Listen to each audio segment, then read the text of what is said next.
Some of you may have noticed in the first video that when we put the car on, that the airbag light goes into a error state. So what we're going to do is we're going to try and put the car into diagnostic mode to find out what the problem is. So we're going to follow a sequence. 1, 2,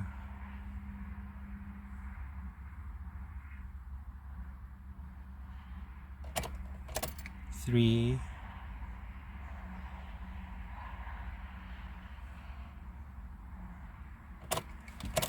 4, and that should put it in diagnostic mode. And now a flashing sequence will tell us our error. So we got 1 long flash, 1 short, 2 short. So that error code, there we go, 1 long and 2 short. That error code I have looked up. It is saying driver's side airbag fault. So we will have to have a look at what's going on with the driver's side airbag.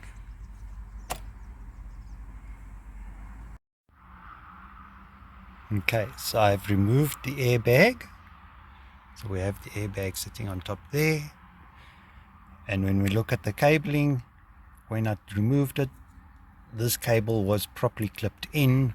So it's either a problem with the airbag itself or deeper inside here, probably the clockwork wire mechanism inside here that might have been damaged. We're back on the Tiida with the airbag. So we've got 1 long flash and 2 short flashes, which means the driver's side airbag. As you can see, I've got the whole driver's side steering wheel and everything disconnected. Last time we looked at it, I suspected there was something wrong with the clockwork here. So I've connected a wire to the connector underneath, and I have connected to the pin above, and we are reading 20 ohms. But as we turn the clockwork, we can see that resistance changes and goes open circuit. So we know for definite that there's a problem with one or both of the lines for the airbag. So what I've done is I've removed the wiring from the original airbag clip, and I've moved the 2 airbag lines onto here where we have lots of open pins. The only one being used is the one for the hooter or the horn, and that then can plug in there, and that will bring the 2 airbag lines out on these 2 pins. I've clipped the cable off there and soldered the cables underneath here.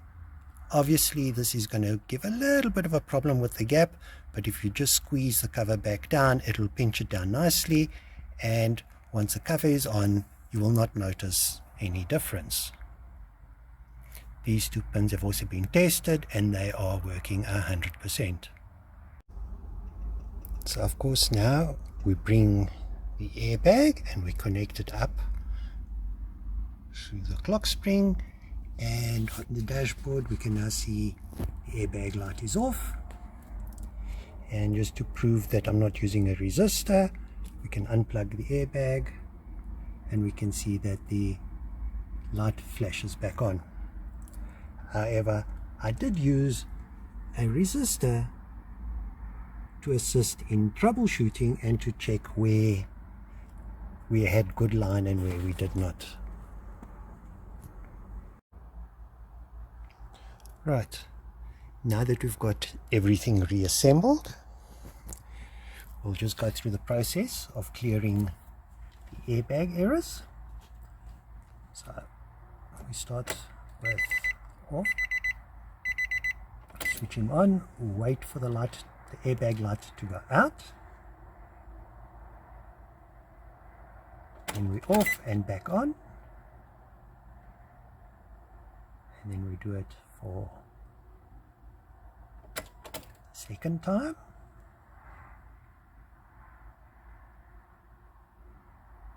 And we do it for a third time.